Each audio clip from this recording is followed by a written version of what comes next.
Welcome back, folks. Another exciting edition of Let's Play Shadowrun returns.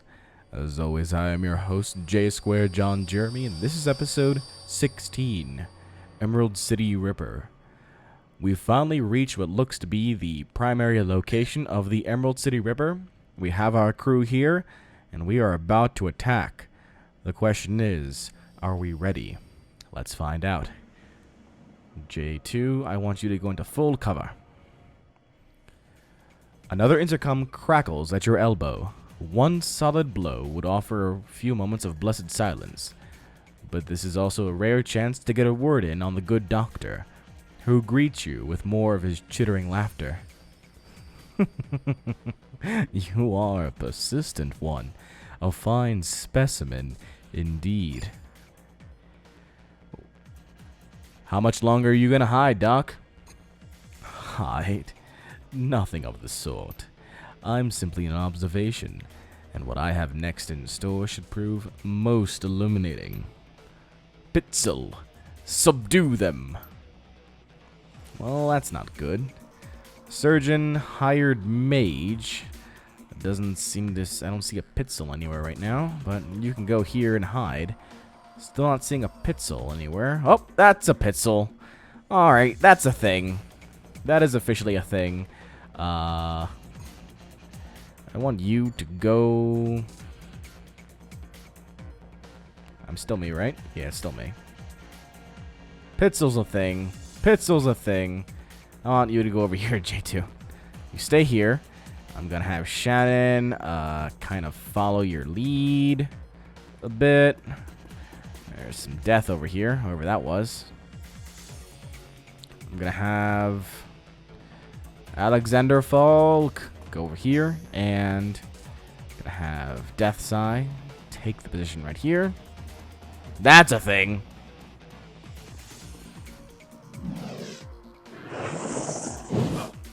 Oh, 12 damage from the Fire Mage.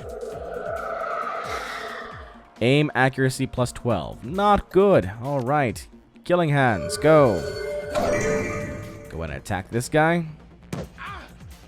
Wow, you make the same noise as everybody else. Not so cool. Shannon.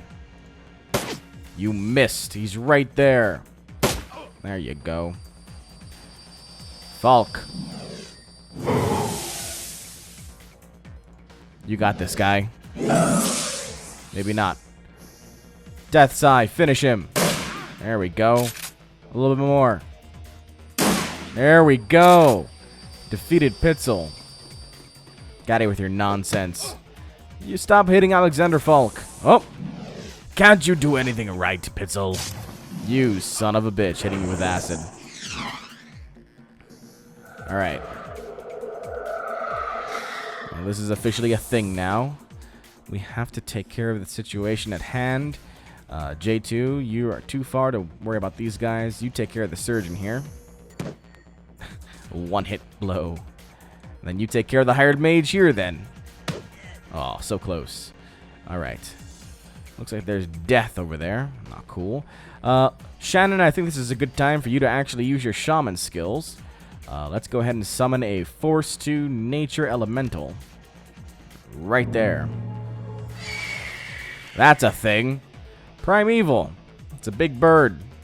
Interesting. And he has Stun Bolt and Mana Bolt. Stun Bolt the good doctor, please. You missed. You officially suck. Alright, Shannon, hide over here now. Alexander Falk, you need healing. So let's heal you up. There we go. And let's go ahead and cast armor on J2. Who's about to get into some fights right now. Death Sigh, I want you right here.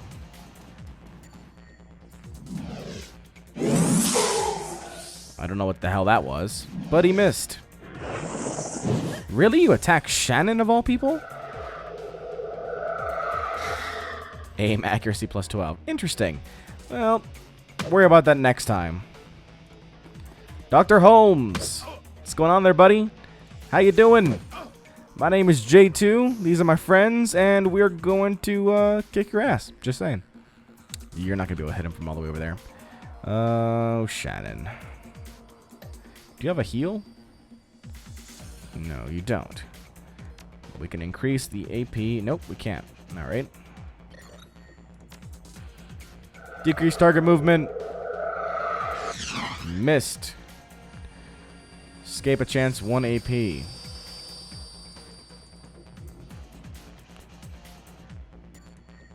I'm a little confused here.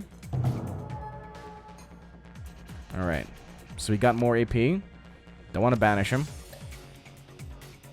I'm going to move him closer. That's an awkward looking thing.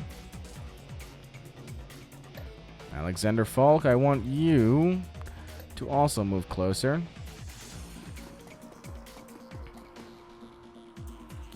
Death Sigh, you know what to do.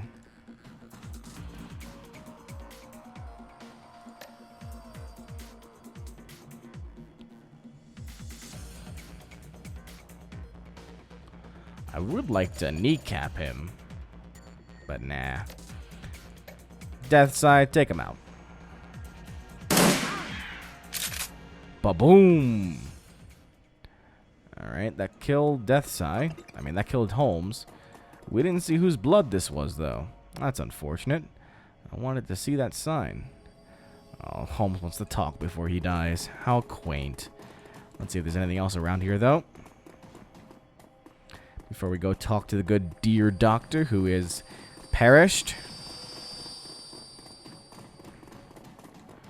Nope, nothing there.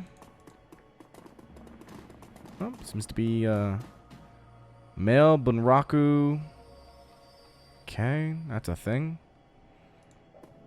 Alright, looks like there's nothing else around. Let's go ahead and talk to the good doctor. Holmes drops to the ground, the light in his eyes fading fast. But something keeps the shriveled husk of his soul stuck to this mortal coil for a few moments more.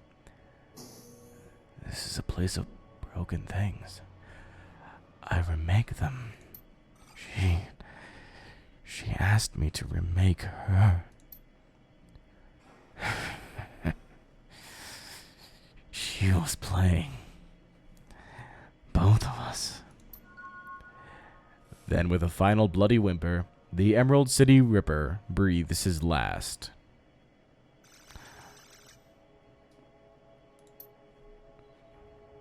Oh, so the thing I destroyed earlier, whatever Pitzel's name was, I guess he was the troll that the person saw earlier. But, yeah. Locate an exit and investigate Holmes's motives. Alright, well, let's spend some karma here first. What's up, karma? Karma's a thing. What do we want to use here? Put some more in strength, I guess. Close combat. I feel like I want to do something in charisma. Like, get the etiquette.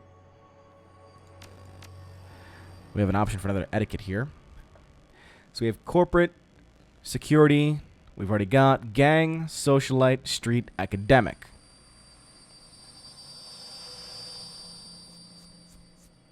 I don't know. Gang, socialite, street, academic. Well, we just shoot the gang, and the street's not really a thing, so socialite or academic. Huh.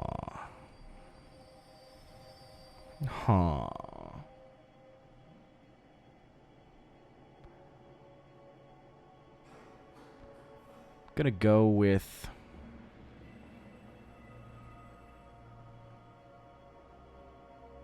I don't know.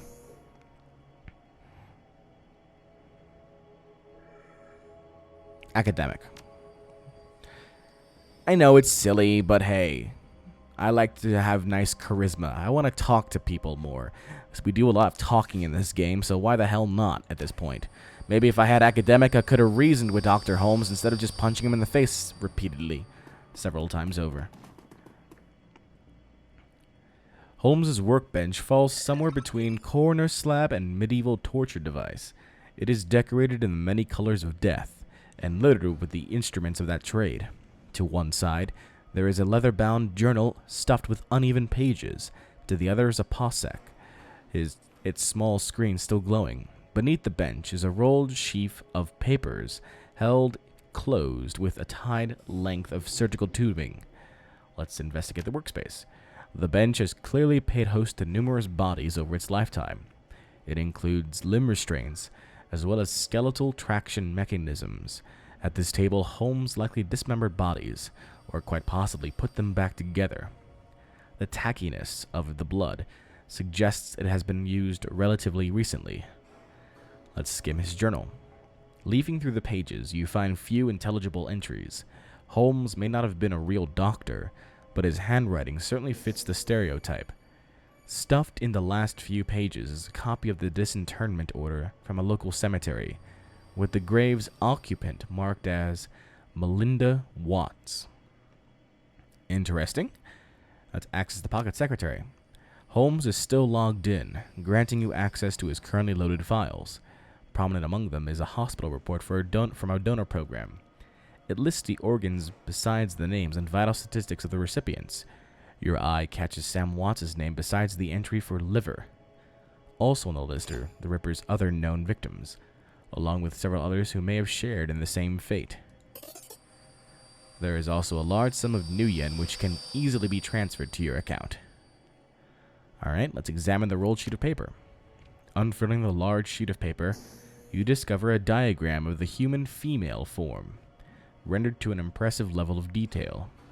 It appears to be the blueprint for making Holmes' very own monster. Alright, let's leave the workbench. We still don't know what Holmes' motives were, but it says we've investigated them. Very good. Same thing. Still kind of mad I can't investigate this blood patch here. Wanted to see what it was about. Nothing else to investigate. Let's open the door and see what these Bunraku are all about. So Bunraku, according to the comments in the prior video, are individuals who have been slotted with a chip that basically controls them. His chip slot is still fresh, the open wound pink and wet and lurid. His voice drips innuendo, but his eyes say nobody's home. Why, hello there. Did you come to play?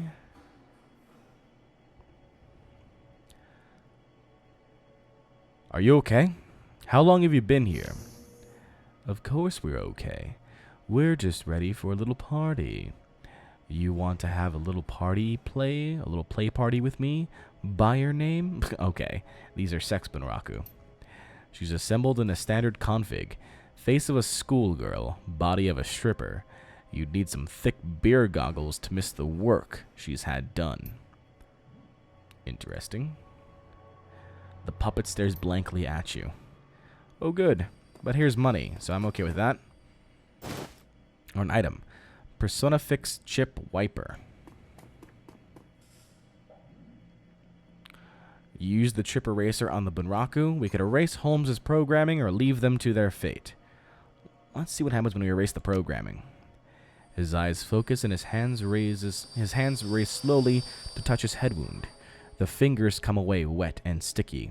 Panic twitches at the corners of his mouth as he surveys the room. First you, then the girl, then down to his own body, which is no longer his. Sweet Jesus, what did he do? What am I? He begins weeping, his body racked in great, inconsolable, heaving sobs. Well, that's a thing. But we're leaving the woman alone. We saved the guy, but apparently we can't do the same to the female. Details, nonsense. Looks like we have found ourselves a little cage area. Can we get in there? Nope. Can we get in there? Nope. This must be the holding cells. Or the place where they have their fun times. Looks like there's a shower here, too. And this must be the way out.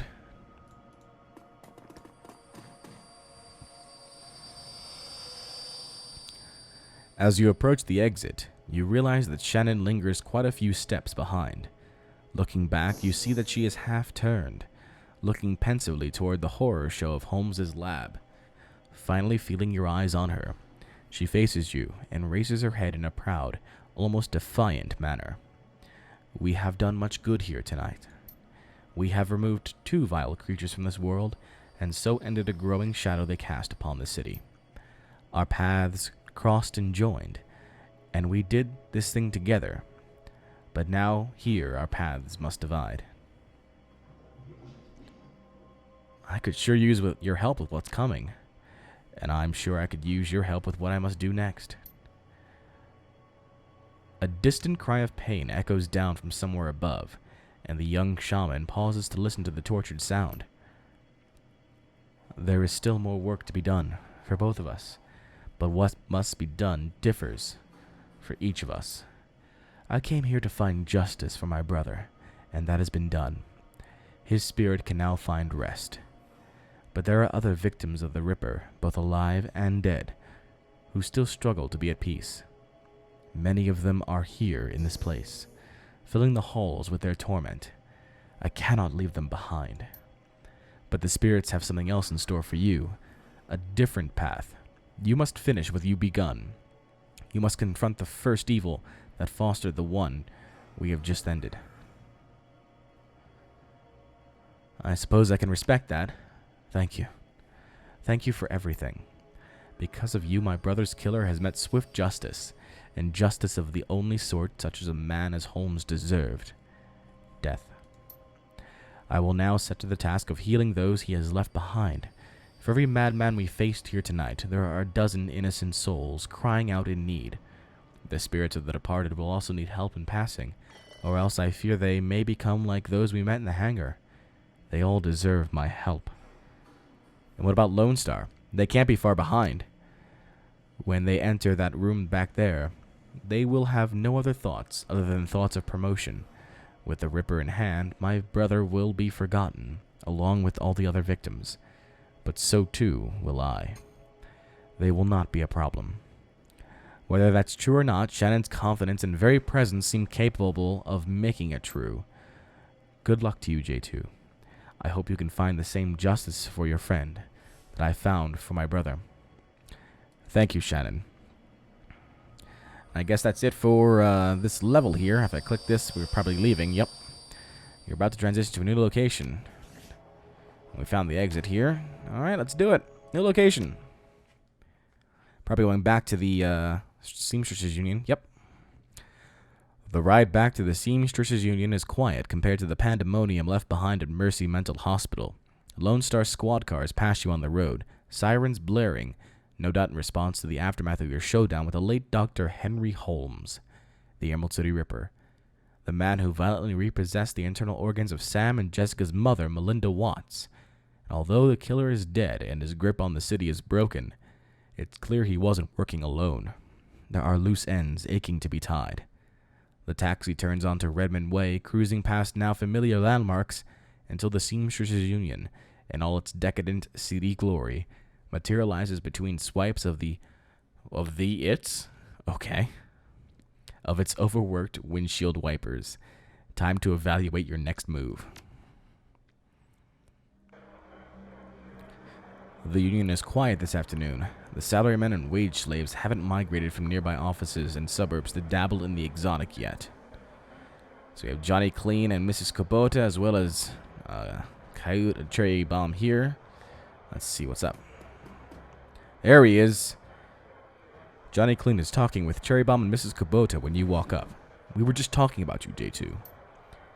And the Emerald City Ripper. Ironic that you tracked the serial killer to a mental hospital. Johnny Clean told us where you were going, oh my. We have been waiting for you to return. Interesting. Etiquette Shadowrunner. I thought you knew better than that, Johnny. Johnny frowns and nods. You're right. I should have kept my mouth shut. I should know better. It's just that we have a personal stake in the Ripper murders. We each have our reasons for wanting the killer found. Sam was a regular here, and his loss has been felt, regardless of his shortcomings. The whole sprawl has been shaken by these killings as well, the randomness of them. No one knows if they will be next or what the killer might take from them. I admit that the killings have hampered business as well. I am sorry, but it is true. It does not help that Sam's body was found down the street from here. Even my regular customers have been loath to venture out with a killer on the loose. Now tell us, Omai, did you find the person responsible for the Ripper murders?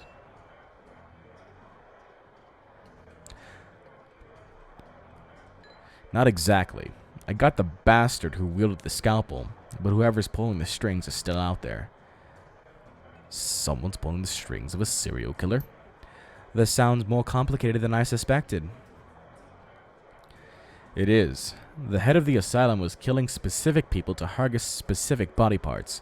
All the transplanted organs came from the same donor, Melinda Watts, Sam's mother. It looked like he was putting her back together. The three are silent as the news sinks in. So, Sam had an organ transplanted from his mother? And then the Ripper killed Sam and all those other people just to reassemble Sam's mother? Looks like it.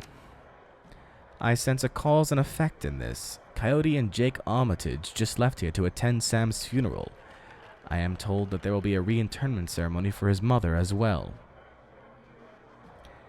His sister invited me to the funeral and reinterment when I met her here. Think his sister Jessica had something to do with it? Hang on. I saw Sam's sister when she was here the other day. She was as corp as they come. But I can't imagine a lady like that behind a series of murders. There's got to be something else going on. It is clear that you must go to the funeral and talk with Jessica Watts, J2.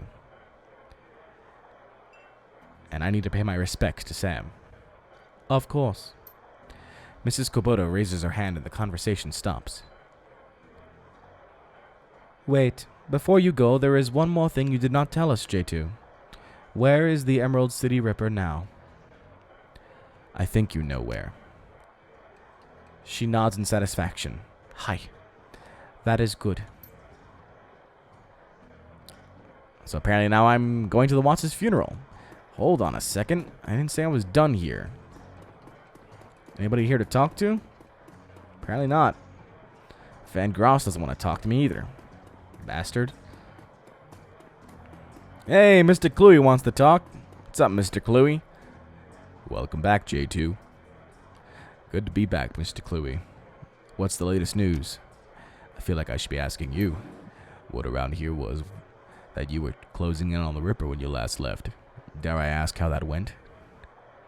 He won't be a problem anymore. I hope that means what I think it means. And yet your shoulders are no more relaxed, and you still survey the room like a man who is yet to return from war. This isn't over, is it? Not quite. A few loose ends to tie up. The big guy sighs. I was hoping this would soon be all behind us. The Baron's has a short memory, but for wounds such as these, it makes an exception. To see this prolonged, I fear for how it may forever change the landscape. Gangs have already started to take advantage of the chaos left in the Ripper's wake. That only serves to destabilize what semblance of order there was, paving the way for the megacorps to make land grabs and push poor Sinless further to the fringes where their dangers are greatest. Sooner or later, even the Union could be threatened. Good thing the Union's got you then. Good thing we've got each other. Take care, J2. What about down here? What do you guys got for me? Anybody to talk to? Oh, got a bunch of inventory items here. And by a bunch, I mean absolutely none at all. Very good. Castle, what's up? Doc Castle looks to be better rested and in better spirits than the last time you saw her. She's also clearly had a shower and a change of clothes. Wow. Change of clothes. Maybe even some sleep. Her eyes are sharp when they turn up from her work to greet you. Welcome back, J2. Still on one piece, I see. More's the pity for me, but I'll still take your money. Perhaps a full physical is in order. Or we can call it a medical consultation. That's where I roughly determine the odds of your survival based on your professional proclivities, it comes with a lollipop. So what will it be? Wow. That's an awkward question to ask, but I'll ask it anyway. Actually, I'm curious how many patients you've lost over the years. Dr. Castle sets down her work and fixes you with a hard look. Her expression normally falls on an axis of varying degrees of indifference depending on her level of tiredness, but now it has shifted over to something decidedly darker. Is this morbid curiosity? Didn't mean to upset you. It's fine, and I have no reservations about answering the question. To give you a hard number is difficult. There are many who I would have considered patients that have never made it home, and I suppose one could say they died under my care, though not as a result of it. But the number I think you want is the number of patients who died on my table, and that number is 6. 6 who I was unable to save, spread across a 13-year career, and I remember each and every one, down to the smallest detail, including the moment where I realized I could do nothing more for them. I would argue that 4 of those 6 were beyond helping from the moment they passed through my door. The 5th died as a result of complications while installing a stolen piece of experimental cyberware, which I had cautioned against using. And the 6th? Entirely my fault. I made a mistake. I can't claim I was overtired or inexperienced or distracted. I simply made the wrong decision, and a young man died as a result. I am sorry, Dr. Castle. She picks up her tablet and resumes her work. Yes, well, will there be anything else? Nope. Just wanted to hear that morbid story, apparently. For no reason whatsoever. What's up, Algernon? Algernon stands stock still, his eyes closed but his face composed in a mask of stern concentration. But then a small snore escapes his nose, instantly shattering the elf's carefully manicured mystique. The clearing of your throat is enough to rouse the talismonger from his meditation. Ah, J2. I was watching your approach from the astral realm. So good of you to visit again.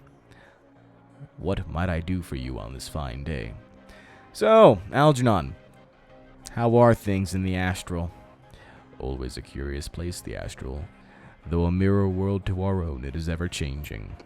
I suppose the same can be said of our reality, but things of a transitory nature here, on the physical plane, could cause long-lasting change in the astral. The barrens that we see and touch records the past with bloodstains on the sidewalk and bullet holes in storefront walls. But the astral goes further, recording the emotions that accompany these acts of violence, these events, texture, astral space.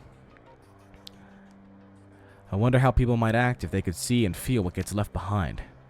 Sadly, not all who are awakened to the astral plane have their eyes so opened. There are plenty of magicians who revel in the dark energies left in astral space.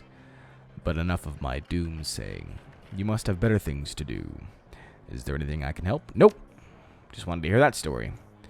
What about you, Eric? You got a new clothing for me? You look different. Nope, same clothing. TB, what's going on there? On his workbench, Buster currently has a mil-spec shotgun fully disassembled and its parts neatly arranged. He lovingly massages each piece with a microfiber cloth coating in some kind of gun oil or polish. Whatever the stuff is, it leaves the pieces shining brilliantly and pungent as hell. Got some catalogs in if you might be interested in an order. I can get gear shipped overnight from the manufacturer, though I won't lie to you. You'll be paying for the convenience. Otherwise, I got plenty of the usual bang-bangs waiting for a good home. What do you say? What's the new hotness when it comes to dealing damage, Buster? Well, there are 2 schools of thought in the matter. There are those who swear by their smart guns and such because they make the weapon more accurate, and thus more deadly. Then there are those who subscribe to the bigger boom theory, putting all their money on the biggest and baddest rounds. But you ask me, it's all situational. That's where the real advances come. You can pack a Panther assault cannon, but it don't do you no favors if you're fighting in a basement hallway. By the same token, a room sweeper might carve up your average pack of gangers up close and personal, but its range is a big limitation. Military life never taught me that. It was dealing to runners like yourself that afforded me this epiphany. You gotta be ready for anything. On that note, might I interest you in some custom mods, or perhaps some specialty grenades? Nope. David Fry. Hey there. What's up? Nope. Don't need you either. Really? David Fry has nothing to say to me? Bastard.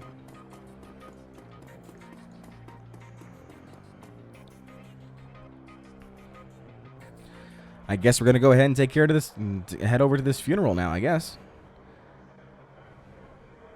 Nobody else is gonna say anything. Time to go!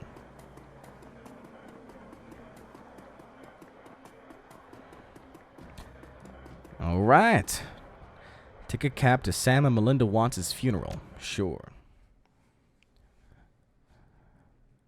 Family debts. The sun is nearly set when you reach Our Lady of the Blessed Sacrament.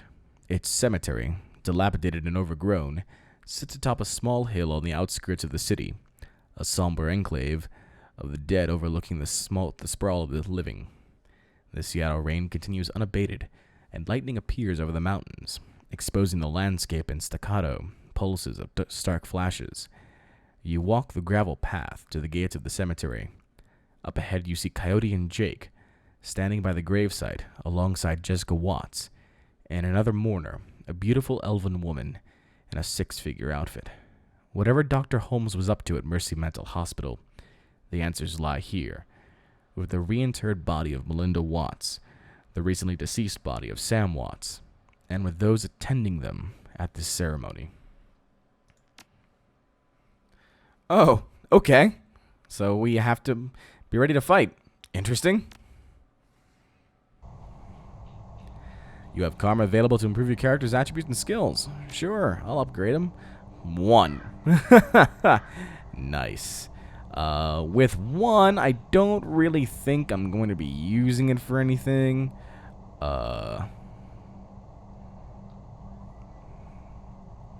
Yep. Exit that. Game autosaved.